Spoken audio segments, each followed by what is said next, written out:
नमस्कार, स्वागत है आपका देवभूमि में। आपके साथ मैं दीपिका सिंह। चलिए करते हैं खबरों की शुरुआत बहुत अहम खबर के साथ, क्योंकि हरीश रावत फिर सियासत में होंगे। जी हां, ये सक्रियता उनकी वापस से देखने को मिल रही है। सोशल मीडिया पर उन्होंने बाकायदा एक पोस्ट जारी कर दिया है, जिसमें राष्ट्रीय राजनीति नहीं अब प्रदेश की चाहत सामने आ रही है। उत्तराखंड के पूर्व सीएम हरीश रावत उत्तराखंड की सियासत में फिर सरगर्मी के साथ नजर आ रहे हैं, सक्रिय दिख रहे हैं। दरअसल हरीश रावत ने सोशल मीडिया पर एक पोस्ट जारी किया, जिसमें उन्होंने कहा कि वो दिल्ली जाकर कांग्रेस नेतृत्व को कर्नाटक की निश्चित जीत के लिए बधाई देंगे।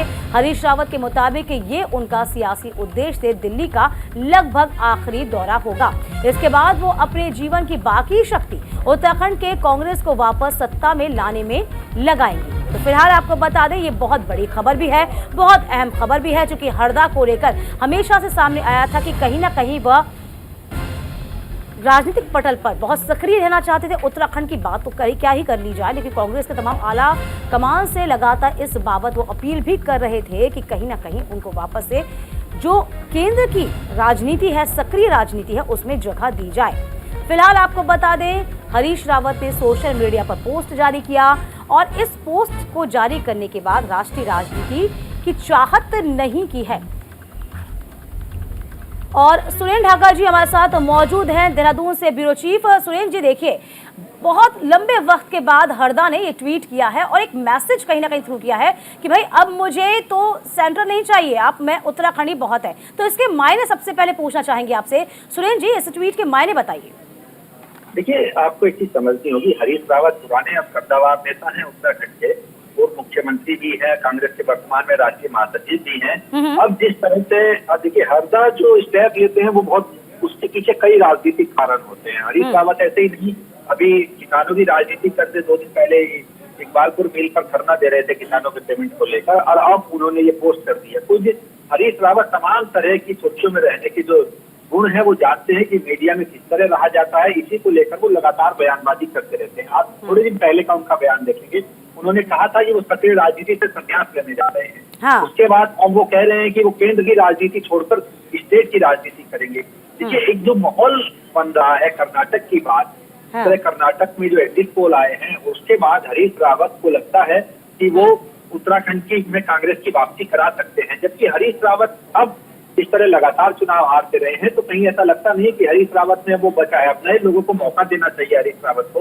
और जो नए दूसरी लाइन के जो नेता हैं उनको आगे बढ़ाना चाहिए। लेकिन हरीश रावत ऐसा कभी नहीं करते हैं, क्योंकि वो अपना कद उत्तराखंड की राजनीति में कभी कम होने नहीं देना चाहते। यही वजह है कि वो केंद्र की राजनीति छोड़कर उत्तराखंड में की राजनीति में आने की बात कर रहे हैं। अभी लोकसभा चुनाव होने हैं, तो जाहिर सी बात है लोकसभा चुनाव है, तो चुनाव को लेकर वो अब से तैयारी करना चाहते हैं। पार्टी की 5 सीटें हैं, उन पर 5 सीटों पर उन्हें टिकट दिलवाने हैं अपने लोगों को, जो जीत सकते हैं। नहीं जीतेंगे तो आने वाला वक्त बताएगा कैसे जीतेंगे, कैसे क्या रणनीति वो बनाकर लाएंगे। लेकिन अभी हरीश रावत का मुख्य फोकस हो गया है कि किसी भी तरह से उन्हें चुनाव में जाना है। 2024 में चुनाव होने जा रहा है लोकसभा का, तो उसको लेकर वो तैयारी करना चाहते हैं, अपने लोगों के साथ आगे बढ़ना चाहते हैं। लेकिन जिस तरह उनकी वजह से पार्टी के अंदर गुटबाजी हो रही है, हरीश रावत से कोई ये नहीं पूछता है कि ये जो गुटबाजी है, आप इतने सीनियर नेता है, यदि आपके रहते गुटबाजी हो रही है और कांग्रेस को नुकसान हो रहा है, तो इसका जिम्मेदार कौन है? इस गुटबाजी को कैसे खत्म करेंगे?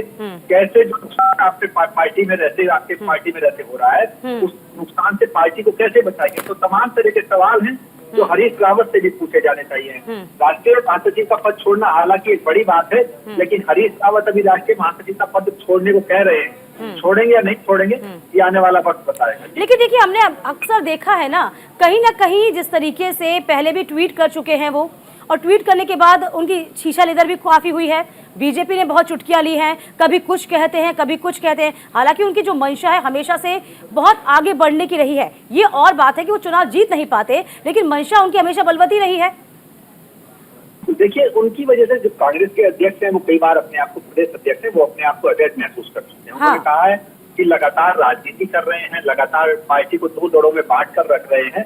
ये ऑफ द कैमरा कहता है, कोई भी आदमी उनके सामने बोल नहीं पाता, क्योंकि इतना बड़ा कद उनका राष्ट्रीय राजनीति में है, राष्ट्रीय महासचिव है।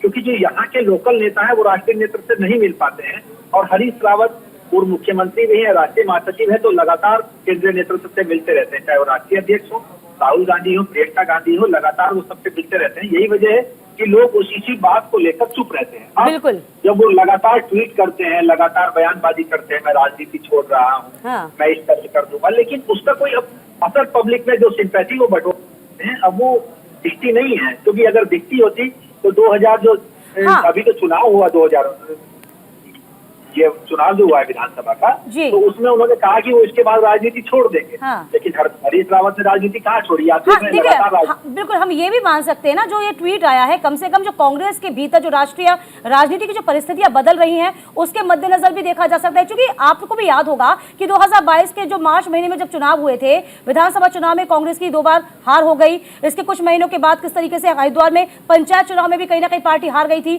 तब उनके पास कहने के लिए कुछ था ही नहीं, तब वो निशाने पर सीधे सीधे आ गए थे। अब उनका मन बन गया है कि अब मैं इस तरफ रुख कर लूं। जो जिस तरह से कर्नाटक का, जो मैंने पहले भी कहा, जो कर्नाटक का एग्जिट पोल आ रहा है और कांग्रेस को उसमें बढ़त दिखाई जा रही है, हाँ। उसको लेकर हरीश रावत में थोड़ा सा जोश बढ़ गया। वो कह रहे हैं मैं उत्तराखंड में पार्टी की वापसी चाहता हूँ। आपने हाँ। वापसी के लिए आज तक क्या रोड मैप तैयार किया है? लगातार उत्तराखंडियत की बात करते हैं। जब वो मीडिया से थोड़ा दूर रहते हैं तो उन्हें वो चीज हजम नहीं होती है, जी, जी, और वो जी। लगातार मीडिया में हाईलाइट रहना चाहते हैं। यही जी। वजह है कि अभी उन्होंने कुछ दिन पहले अपनी किताब जारी की है, उत्तराखंडियत। हाँ। तो उत्तराखंडियत की वो बात करते हैं, लेकिन उसी उत्तराखंडियत को जिसमें जोड़ने की बात बिल्कुल, कुल मिलाकर सुरेंद्र जी हम ये कह सकते हैं कहीं ना कहीं वो फोकस में रहना चाहते हैं, लाइमलाइट में बने रहना चाहते हैं, और इसी के साथ साथ लगातार वो बयानबाजी भी करते हैं। चलिए, बहुत शुक्रिया सुरेंद्र जी तमाम जानकारी देने के लिए और हमारे साथ जुड़ने के लिए। तो फिलहाल सोशल मीडिया पर पोस्ट जारी किया, नया पोस्ट है, इससे क्या खलबली मचेगी ये देखना बहुत दिलचस्प होगा। चलिए, कांग्रेस के प्रदेश महामंत्री ने सीएम की सराहना की है। जी हां, राजेश रस्तोगी ने सीएम धामी के निर्णय की तारीफ कर दी। कांग्रेस की तरफ से भी सीएम धामी का आभार जाहिर किया गया है। कांग्रेस के प्रदेश महामंत्री राजेश रस्तोगी ने प्रदेश के मुख्यमंत्री पुष्कर सिंह धामी की जमकर तारीफ की है। तो कांग्रेस नेता राजेश रस्तोगी ने मुख्यमंत्री के निर्णय की सराहना करते हुए कहा कि प्रदेश के लोकप्रिय मुख्यमंत्री धामी ने जितना सराहनीय काम किया है वो किसी भी प्रदेश के मुख्यमंत्री ने नहीं किया है। उन्होंने कांग्रेस की ओर से भी धामी का आभार जाहिर किया है। तो देखिए, कांग्रेस के प्रदेश महामंत्री हैं जो कि सीएम की सराहना करने से नहीं चूक रहे। राजेश रस्तोगी ने सीएम धामी के निर्णय की बहुत तारीफ की है। तो कांग्रेस की तरफ से भी सीएम धामी का आभार जाहिर किया गया।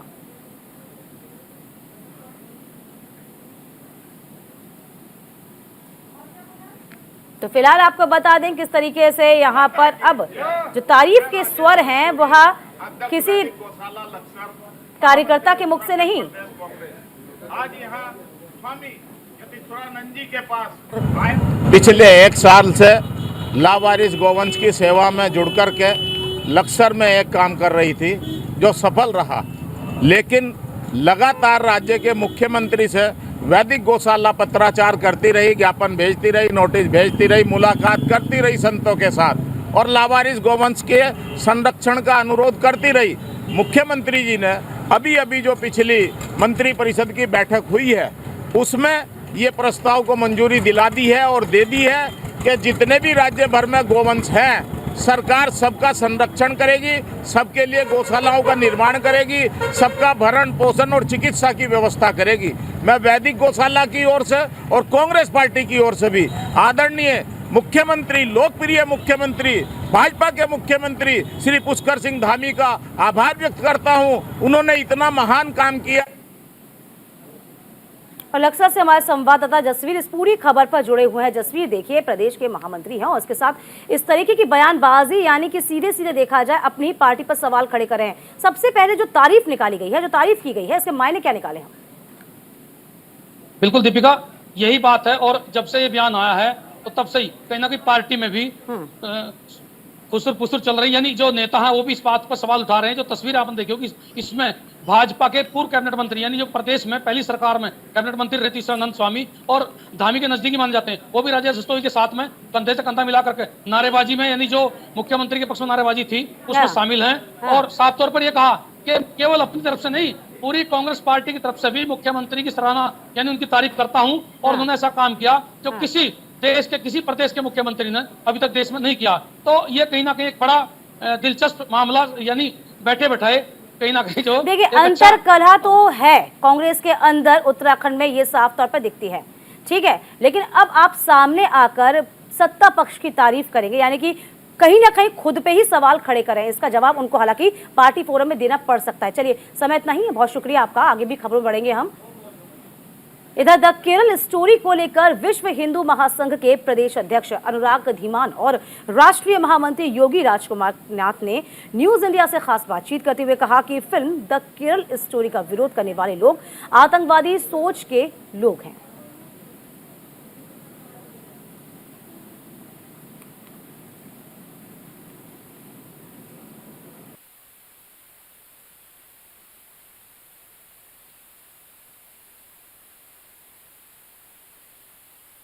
द केरला स्टोरी को लेकर के कई प्रदेशों में विरोध हो रहा है और पश्चिम बंगाल में तो बैन कर दिया फिल्म को। हमारे साथ में जुड़े हुए हैं विश्व हिंदू महासंघ के कई बड़े पदाधिकारी हैं, प्रदेश अध्यक्ष के साथ साथ में राष्ट्रीय महामंत्री भी हैं। बात करेंगे अनुराग जी, जिस तरह से द केरला स्टोरी आपने देखा भी होगा, हालांकि उत्तराखंड में उसे टैक्स फ्री किया गया है, उसमें वो साजिश का पर्दाफाश किया गया है और उसे लेकर के एक बड़ा दल यानी कि जो कांग्रेस और से जुड़े दल हैं उसका विरोध भी कर रहे हैं। कई जगह मांग ये भी की जा रही कि इनके जो फिल्मी कलाकार हैं उन्हें धमकियां तक दी जा रही। क्या कहेंगे आप?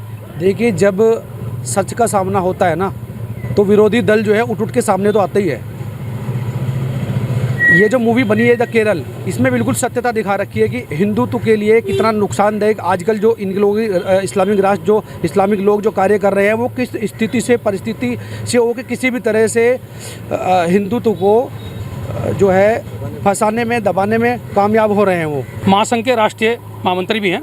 क्यों ऐसी विचारधारा है और आपका संघ जो है यानी हिंदू संगठन में आप आज की जो तारीख है उसमें सबसे ज़्यादा बढ़ चढ़ करके कहीं ना कहीं सामने आ रहे हैं, क्या कहेंगे सर?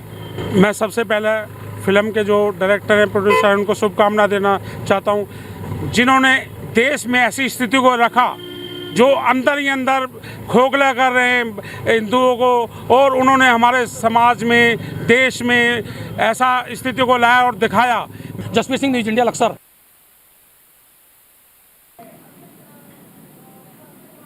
अगली खबर रुड़की से है, जहां एक और द केरल स्टोरी फिल्म को लेकर विवाद जारी है, तो वहीं अब फिल्म को देखने के लिए लोग लगातार थिएटर का रुख किए हुए हैं।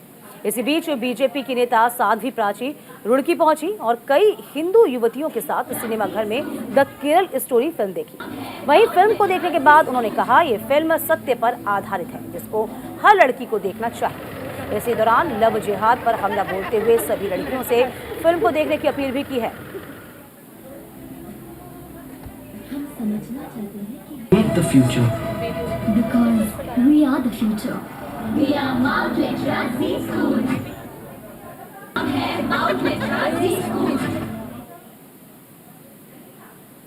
चलिए, खबरों में आगे बढ़ते हुए अब बात करते हैं चार धाम यात्रा की, जिसमें आस्था का सैलाब उमड़ रहा है। यात्रा पंजीकरण का आंकड़ा 27 लाख के पार पहुंच गया है। केदारनाथ धाम के लिए सबसे ज्यादा रजिस्ट्रेशन हुए हैं, 9.5 लाख रजिस्ट्रेशन अभी तक हो चुके हैं। तो आपको बता दें कि अब तक 6 लाख से ज्यादा तीर्थयात्री रजिस्ट्रेशन करा चुके हैं। तो चार धाम की यात्रा के दर्शन के लिए लोगों का इस वक्त हुजूम उमड़ रहा है, श्रद्धालुओं का हुजूम उमड़ रहा है। चार धाम को देखते हुए लगातार इंतजामात किए गए हैं। तो फिलहाल 6 लाख से ज्यादा तीर्थयात्री अब तक दर्शन कर चुके हैं। तो फिलहाल आपको बता दें कि लगातार बीच में मौसम बहुत खराब भी नजर आया था, बावजूद इसके लोगों के उत्साह में, श्रद्धालुओं के उत्साह में कोई कमी नहीं आई। यात्रा पंजीकरण का आंकड़ा 27 लाख के पार पहुंच गया है।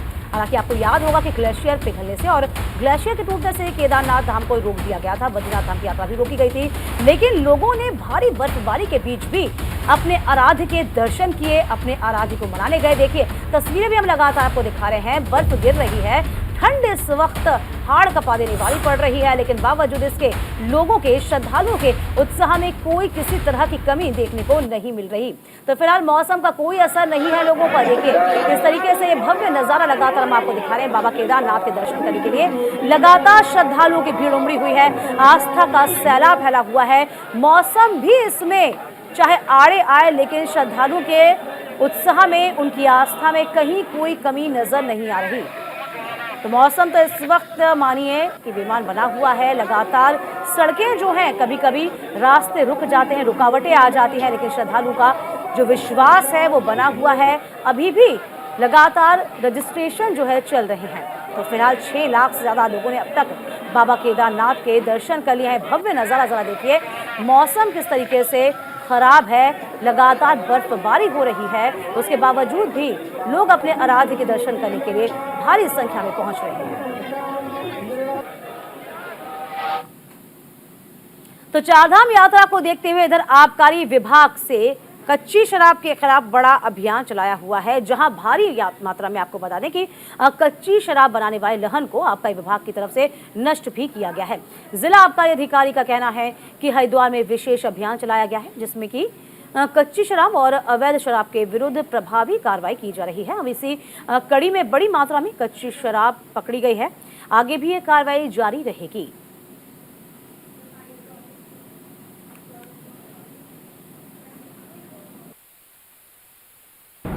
विशेष अभियान चलाया जा रहा है, जिसमें कच्ची शराब और अवैध शराब के विरुद्ध प्रभावी कार्रवाई की जा रही है।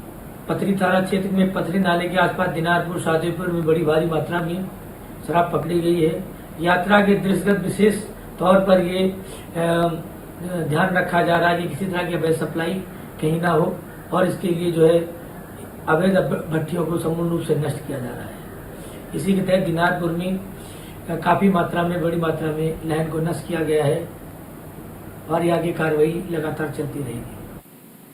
इस बीच आपको बता दें कि उत्तराखंड में जल्द बनाए जाएंगे चिल्ड्रन ट्रैफिक पार्क। जी हाँ, ये बहुत अच्छी खबर है। प्रदेश के हर जिले में एक चिल्ड्रन ट्रैफिक पार्क बनेगा। बच्चों को ट्रैफिक नियमों की इस बाबत जानकारी इस पार्क के माध्यम से दी जाएगी, जिसमें मुख्य सचिव एस संधू ने इसके लिए बाकायदा निर्देश जारी भी कर दिए हैं।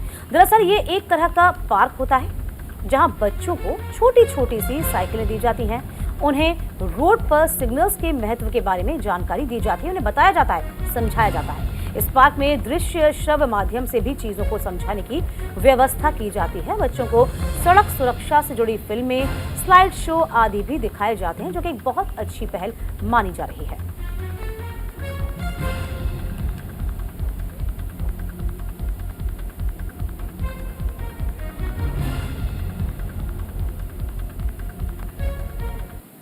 इधर उत्तराखंड के बच्चों के लिए यूकोस्ट चलाएगा अभियान। जी हाँ, सीमांत जिलों के होनहार बच्चों को वैज्ञानिक बनाया जाएगा। जी हाँ, यूकोस्ट बच्चों में छिपी प्रतिभा को दिखाने की कोशिश करता है। यूकोस्ट की टीम बच्चों के प्रोजेक्ट, पेटेंट और रिसर्च पर फोकस करेगी, जिसमें रुद्रप्रयाग, उत्तरकाशी, बागेश्वर समेत कई जिले शामिल हैं। तो फिलहाल बच्चों के अंदर जो भीतर छिपी हुई प्रतिभा है उसको कैसे बाहर निकाला जाए, जिसमें टीम प्रोजेक्ट, पेटेंट और रिसर्च पर फोकस करेगी, काम करेगी। उत्तराखंड के बच्चों के लिए यूकोस्ट ये अभियान चलाने जा रहा है, जिससे बच्चों की प्रतिभा को और निखारने का मौका मिलेगा। उनको वैज्ञानिक बनाया जाएगा, उनको समझाने की कोशिश की जाएगी, प्रतिभा को निखारने की कोशिश लगातार बच्चों के भीतर से की जाएगी। टीम प्रोजेक्ट, पेटेंट और रिसर्च पर इसमें फोकस करेगी। इधर हरिद्वार में नगर निगम की करोड़ों रुपए की बेशकीमती संपत्तियों पर अवैध कब्जे हैं। जी हां, इसी को लेकर कई बार नगर निगम ने नोटिस भी जारी किया है, लेकिन आज तक इन संपत्तियों को नगर निगम ने खाली ही नहीं कराया। वहीं हरिद्वार मेयर अनीता शर्मा ने देवपुरा स्थित नगर निगम के एक भवन पर कब्जे को लेकर औचक निरीक्षण भी किया था। इधर मेयर अनीता शर्मा का ये कहना है कि मुझे सूचना मिली कि नगर निगम के भवन पर अवैध कब्जा किया गया है। मौके पर आकर निरीक्षण किया गया तो मामला सही पाया गया। अनीता शर्मा ने आरोप लगाया कि नगर आयुक्त मेयर को कुछ नहीं समझते हुए, मगर हम नगर संपत्ति और निगम की संपत्ति पर अवैध कब्जा कतई नहीं होने देंगे।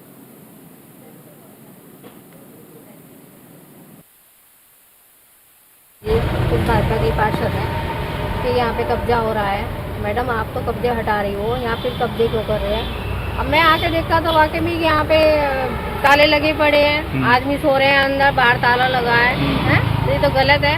और पूछा तो कहने लगी कि भाई ये तो मुझे नगर आयुक्त ने यहाँ सौंप रखा है, तो नगर आयुक्त को अनुमति तो मेरी लेनी चाहिए। और नगर आयुक्त होता कौन है? अधिकारी है। और अधिकारी को ऐसे सोचना चाहिए कि मेयर कुछ नहीं है, उन्होंने मतलब ऐसे सोच रखा है बिल्कुल कि किसी की अनुमति की जरूरत नहीं है। और हम ये नहीं चाहेंगे, हमें कब्जा अपना सरकारी भवन है जो हमें खाली करना अभी, और हमें इसमें ताला लगाएंगे। अभी कोई पत्र नहीं दिखाया है, कह रही है साहब के पास है। अरे साहब के पास एक पत्र है तो तुम्हारे पास भी तो होना चाहिए उसके लिए। तो मैं कहूँगी कि ये बिल्कुल खाली होना चाहिए और हम अपने हाथ में इससे चाबी लेंगे। भाई अब ये समझने वाली बात है कि नगर आयुक्त को ऐसी कौन सी पावर है जो उन्होंने अलॉट कर दिया है। नगर आयुक्त के परमिशन से हुआ है, डीएम की परमिशन से हुआ है, या इस प्रदेश की सरकार के किसी कार्य से हुआ है? किसके द्वारा ये जगह अलॉट की गई है और इसमें बिजली की चोरी यूज की जा रही है? देहरादून में केदारनाथ यात्रा मार्गों पर घोड़े खच्चरों को लेकर उत्तराखंड सरकार ने निर्देश भी जारी किए हैं। पशुपालन विभाग की ओर से पशुपालन मंत्री सौरभ बहुगुणा ने निर्देश जारी करते हुए कहा है कि यात्रा मार्ग में किसी भी कीमत में घोड़े खच्चरों के साथ क्रूरता न हो।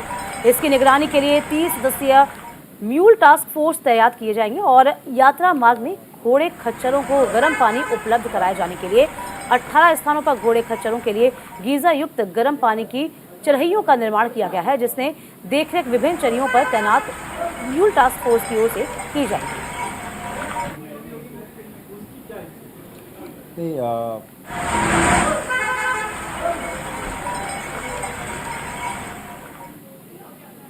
देखिए, मैं